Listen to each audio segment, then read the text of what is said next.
ఏంటి బావగారు, కూతురు పెళ్లి ఎలాగా అని ఆలోచిస్తున్నారా? మీరేం భయపడాల్సిన అవసరం లేదు. తొందరలోనే మీ కూతురికి నా కొడుక్కి పెళ్లి జరిగిపోతుంది. నీ కొడుకు పెళ్ళైపోయింది కదా, మళ్ళీ పెళ్ళి ఎలా చేస్తావు? కోపంలో తాళి కట్టినంత మాత్రాన అది పెళ్ళంటారా? మీకు ఈ సంగతి తెలుసా? కాని వాళ్ళిద్దరూ ఎప్పటికీ ఒకటవలేదు. వయసులో ఉన్నవాళ్ళు దూరంగా ఉన్నప్పుడు వాళ్ళ మధ్య చిచ్చు పెట్టి ఆ దూరాన్ని శాశ్వతం చెయ్యొచ్చు. రాణిని విడదీయడానికి ఒక అద్భుతమైన ప్లాన్ వేశాను. రాణిని రాధే మెడపట్టుకుని బయటికి గెంటేసేలా చేస్తాను. రాణికి నాకు ఏ సంబంధం లేదని నా కొడుకు చేతే చెప్పించి వాడు కట్టిన తాళిని వాడి చేత్తోనే తెంపిస్తాను. ఆ తర్వాత నా కొడుక్కి నీ కూతురికి పెళ్లి చేస్తాను. నా కొడుకు నీ ఇంటల్లుడు అవ్వాలన్నదే కదా నీ కోరిక. ఆ కల నేను నెరవేరుస్తాను. ఏంటి కోటేశ్వరరావు గారు, నా మాట మీద మీకు నమ్మకం కలగడం లేదా? ఏదో ఒకసారి తప్పు జరిగిందని ప్రతిసారి అదే జరుగుతుందనుకుంటున్నారా? నేను వేసిన స్కెచ్ ఒకసారి మీరు విన్నారంటే మీకే మతిపోతుంది. ఇంకొక మాట తప్పుగా మాట్లాడావంటే నీ ప్రాణం నా చేతిలో పోతుంది. పిచ్చి పిచ్చి వేషాలు వేస్తున్నావా? ఏంటి బావగారు అలా మాట్లాడుతున్నారు? ఏయ్, వరసలు కలపొద్దు. అసలు నువ్వు ఇంత నీచుడవని తెలుసుంటే నిన్ను నా ఇంట్లో కూడా అడుగు పెట్టనిచ్చేవాడిని కాదు. మాటలు మర్యాదగా రాని కోటేశ్వరరావు. నీ కూతుర్ని నా కొడుక్కిచ్చి పెళ్లి చేయడానికి నేను ఇన్ని ప్లాన్లు వేస్తుంటే నువ్వేంటి ఇలా మాట్లాడుతున్నావు? రాణికి అన్యాయం చేయాలని చూసావంటే రాధ తండ్రివని కూడా చూడను, నరికి పాతరేస్తాను. బంగారం లాంటి కోడలు ఇంట్లో ఉంది. రాధ ఎంతో ముందు చూపుతో దేవత లాంటి అమ్మాయిని ప్రేమించి పెళ్లి చేసుకున్నాడు. అలాంటి అమ్మాయికి అన్యాయం చేస్తానంటున్నావు. అసలు నువ్వు మనిషివేనా? ఏంటి కోటేశ్వరరావు, ఇప్పుడు ఏమైందని రాణి మీద అంత అభిమానంతో మాట్లాడుతున్నావు? అట్లమ్ముకునే దాని గతమేంటో తెలుసా? దాని బ్రతికేంటో తెలుసా? నోర్మోయ్, రాణి విషయంలో నువ్వు చెప్పిన మాటలన్నీ నమ్మి నేను నిజమే అనుకున్నాను. కానీ ఆ అమ్మాయి ఎంత మంచి మనిషో ఆ దేవుడు చూపించాడు. నా కూతుర్ని ఒక కిరాతకుడు చెరచబోతుంటే రాణి ప్రాణాలను తెగించి మరీ కాపాడింది. ఈరోజు నా కూతురికి ఏమీ కాకుండా మళ్ళీ నా ఇంట్లో ఉంది అంటే దానికి కారణం ఆ రాణియే. అంత మంచి అమ్మాయికి నువ్వు అన్యాయం చేస్తానంటే నీ అంతు నేను చూస్తాను. నీ బుద్ధి నీ కొడుకు రాలేదు కాబట్టే రాణి లాంటి మంచి అమ్మాయి రాధాకృష్ణ జీవితంలోకి వచ్చింది. వాళ్ళిద్దరూ బాగుంటారు, ఎప్పటికీ కలిసే ఉంటారు. వాళ్ళని విడదీయాలని ప్రయత్నం చేసినా ఇంకోసారి ఇంకెవరితో అన్న సంబంధం గురించి మాట్లాడుతున్నామని తెలిసినా అదే నీకు ఆఖరి రోజు అవుతుంది. ఇంతవరకు చేసింది చాలు, మర్యాదగా బయటికి పో.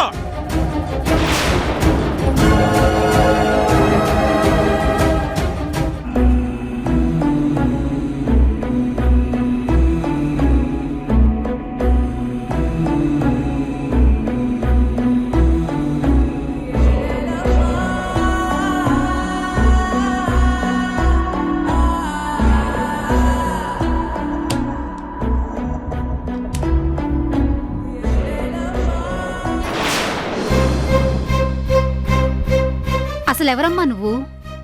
ఈ ఇంటికి ఎందుకు వచ్చావు? ఎవ్వరూ లేని దాన్నని ఎందుకు నాటకం ఆడుతున్నావు? నీ గతమేంటి? నువ్వు చేస్తున్నదేంటి? ఈ ఇంట్లో మనుషులు నీకేమన్యాయం చేశారని ఇక్కడ ఆశ్రమం పొందుతూ ఇంత నాటకం ఆడుతున్నావు? అదేంటి తులసమ్మా, ఎప్పుడూ ప్రేమగా మాట్లాడేదానివి నువ్వు ఈరోజు ఎంత కఠినంగా మాట్లాడుతున్నావు? నేనేం తప్పు చేశాను? చూడమ్మా, నీ మాట తీరు, నీ ప్రవర్తన చూసి నువ్వు నిజంగా నిప్పులాంటి సీతవే అనుకున్నాను. ఏ తప్పు చేసుండవనుకున్నాను. కాని నువ్వు కూడా మనసులో ఒకటి పెట్టుకుని బయటకు మరొకటి చేస్తావని నేను ఊహించలేకపోయాను. ఒకే ఇంట్లో ఉంటూ మీ ఇద్దరు ఇంత నాటకం ఆడతారని నేను కలలో కూడా అనుకోలేదు. కళ్యాణ్ బాబుగారు దేవుళ్లాంటి మనిషి. ఆయనకు సాయం చేయడమే తెలుసు కానీ ద్రోహం చేయడం తెలియదు. అందుకే నువ్వెవరో తెలియకపోయినా నీకీ ఇంట్లో ఆశ్రయం ఇచ్చారు. నీ మంచితనం చూసి తన మనసులో స్థానం ఇచ్చారు. నిన్ను ప్రేమించారు. ఈ ఇంటికి ఇల్లాలని చేసుకోవాలనుకుంటున్నారు. తన కూతురుతో అమ్మ అని పిలిపించుకుంటున్న నిన్ను నిజంగానే ప్రియక అమ్మని చేయాలనుకుంటున్నారు. కాని నువ్వు చేస్తున్నదేంటి? మా అందరితో మంచిగా నటిస్తూ మా వెనక ఇంత పెద్ద నిజాన్ని దాచావంటే నిన్నెలా అర్థం చేసుకోవాలి? ఆ దేవుడి మీద ప్రమాణం చేసి చెప్తున్నాను, నేను ఏ తప్పు చెయ్యలేదు, ఎవరిని మోసం చెయ్యలేదు. నువ్వు మోసం చేయకపోతే మరిదేంటి?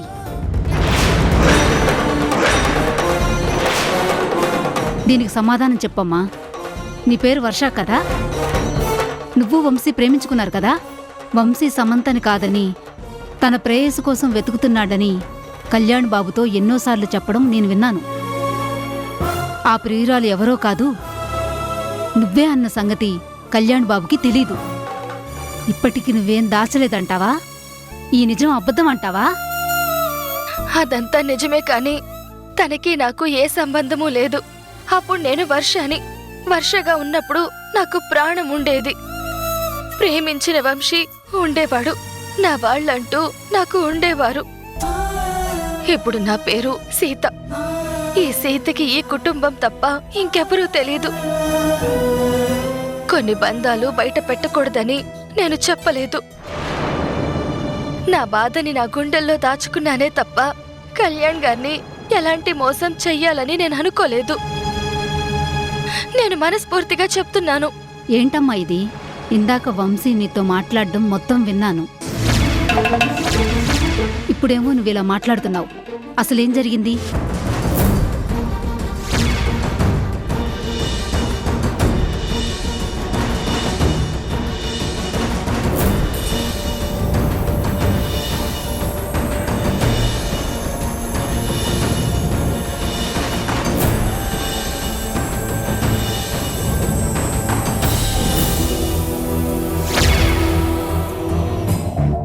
ఇంకా ఇప్పుడు వంశీని సమంతని కలపాలని నిర్ణయించుకున్నాను. వంశీని తన ఇంటికి పంపించి సమంతతోనే తన జీవితాన్ని పంచుకునేలా చెయ్యాలని నేను ప్రయత్నాలు చేస్తున్నాను. అనుకున్నవన్నీ జరిగాక నేనేంటో కళ్యాణ్ గారికి చెప్పేద్దామనుకున్నాను. అందుకే దాచాను తప్ప మోసం చెయ్యాలని కాదు. నన్ను నమ్ము తులసమ్మా. నీ వాళ్ళు నీ చుట్టూ ఉన్నా నువ్వు అనాథలా బ్రతుకుతున్నావు. ప్రేమించిన వాడు నువ్వే కావాలని కోరుకుంటున్నా పెళ్లి జరిగిన ఆ అమ్మాయితో ఈ అబ్బాయిని కలపాలని చూస్తున్నావు. ఇంత పెద్ద త్యాగం చేస్తున్న నిన్ను అపార్థం చేసుకున్నందుకు నన్ను క్షమించమ్మా. అనుకున్నట్టు అన్నీ జరిగే వరకు ఈ నిజం మన మధ్యనే ఉండాలి. తప్పకుండా. నువ్వేంటో తెలిసాక ఇంక నీ గురించి తప్పుగా అనుకుంటే ఆ పాపం నాకు తగులుతుంది. నీ నోటితో నువ్వే నిజం చెప్పే వరకు ఈ నిజాన్ని నేనెవ్వరికీ చెప్పను. నీకు మాటిస్తున్నాను.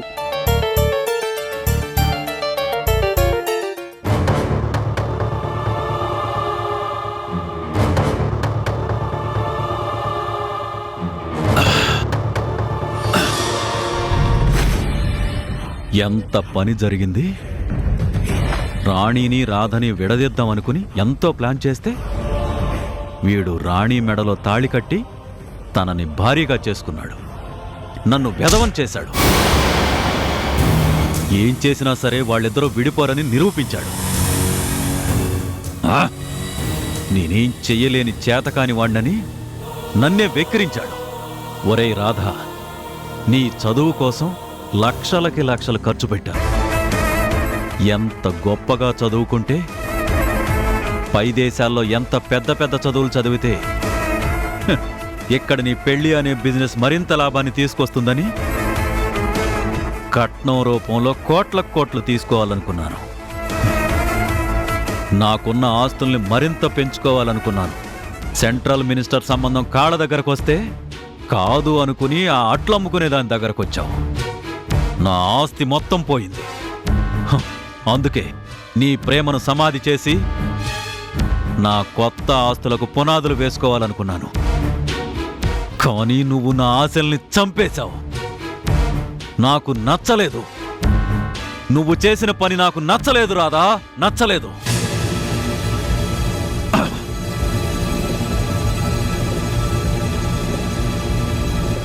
నేనేం చేయలేనా? ఆ రాణిని నేనేం చేయలేనా? అసలు రాణి మీద నేను గెలవలేనా? నేను అనుకున్నది సాధించలేనా? ఏం చెయ్యాలి? ఏం చెయ్యాలి నేను?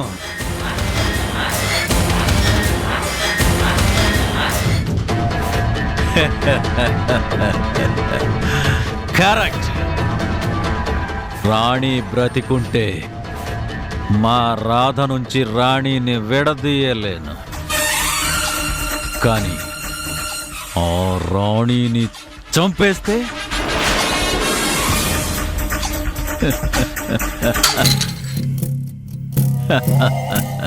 కరెక్ట్.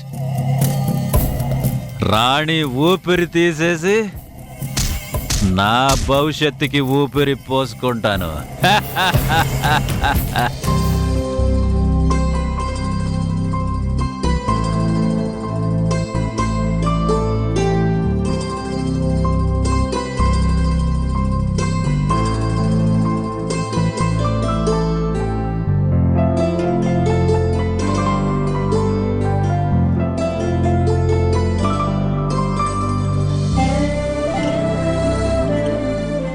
సార్, మీతో కొంచెం మాట్లాడాలి.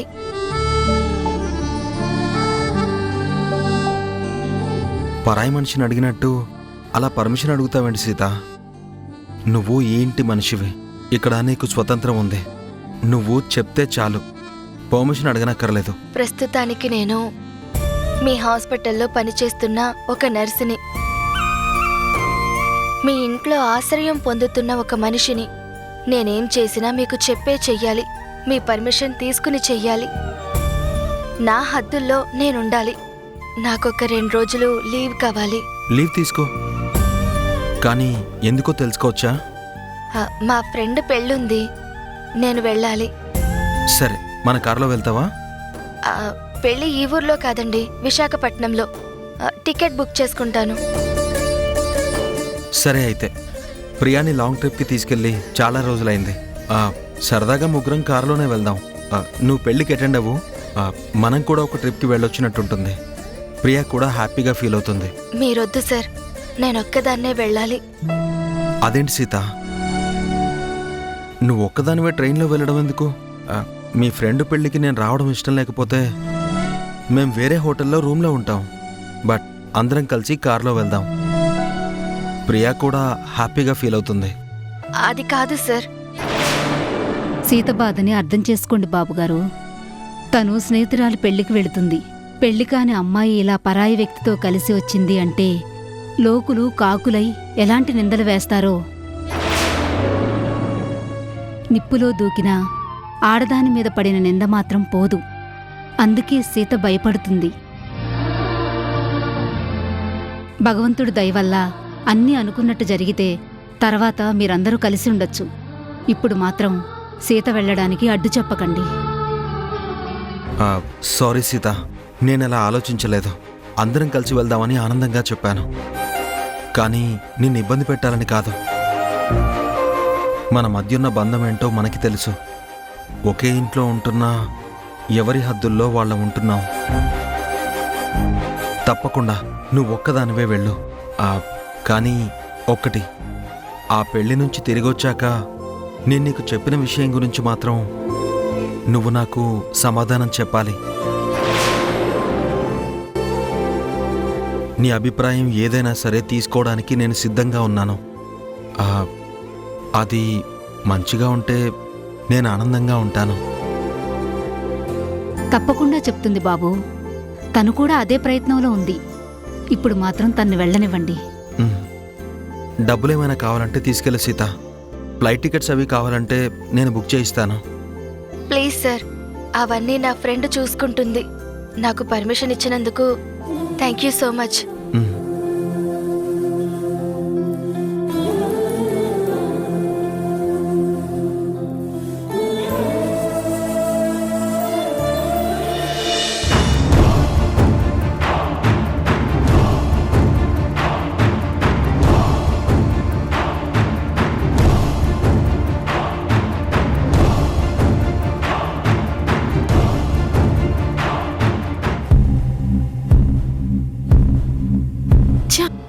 వర్షని రమ్మని చెప్పిన టైంకి రావాలి కదా, దీనికోసం నేను వెయిట్ చేయాలా? ఇదొక వీఐపీలా ఫీల్ అయిపోతుంది. అవసరం నాది కదా, అందుకే ఎదురు చూడాల్సి వస్తుంది. అనుకున్నది అయ్యాక అప్పుడు నేనేంటో ఈ వర్షకి చూపిస్తాను.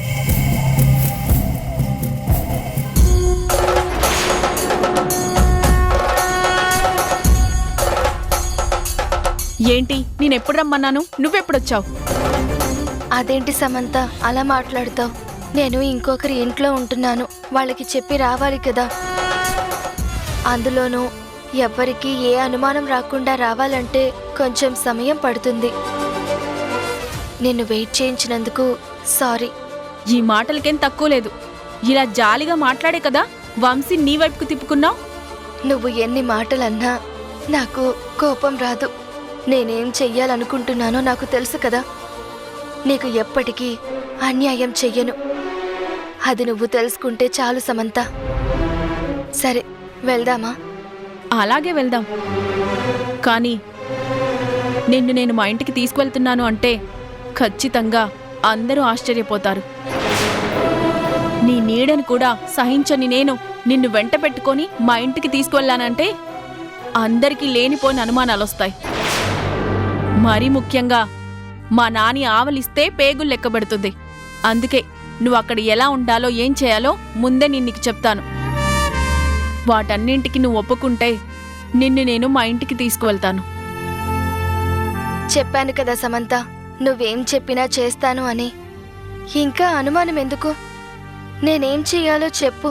నీ మాట అస్సలు జవదాటను. కండిషన్ నెంబర్ 1, నిన్నింట్లో ఎవ్వరు ఎన్ని మాటలన్నా నువ్వు ఎదురు చెప్పకూడదు. మౌనంగా భరించాలి. నీకు బాధ అనిపించినా కన్నీళ్లు పెట్టుకోవాలి తప్ప కన్నెత్తి ఎవ్వరి వైపు కోపంగా చూడకూడదు. నోరు విప్పి ఒక్క మాట కూడా విసరకూడదు. ముఖ్యంగా మా తాతి.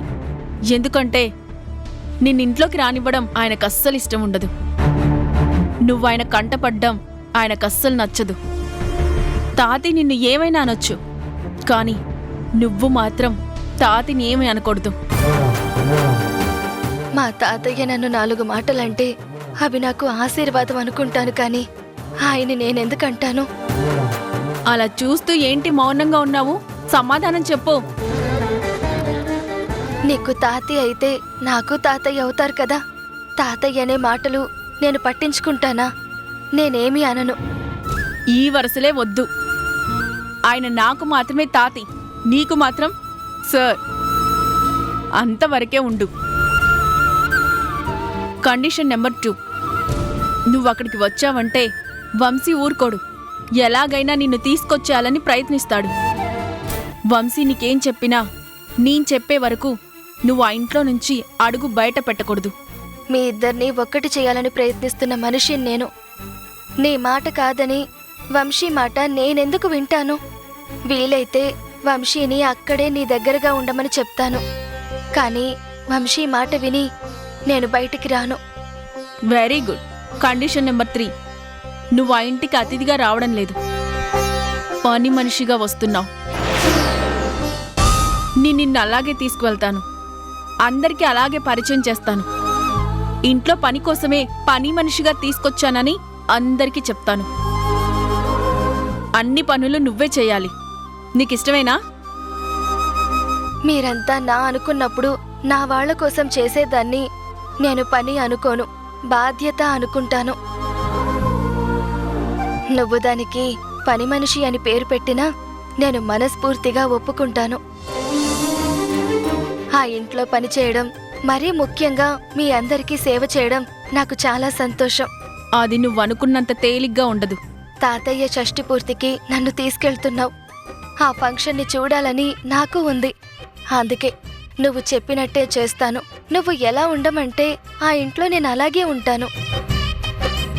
అంతేకాని నేను ఆ ఇంటి మనిషిని అన్నట్టు ఎక్కడా ప్రవర్తించనని నేను నీకు మాటిస్తున్నాను. వెళ్దాం పద.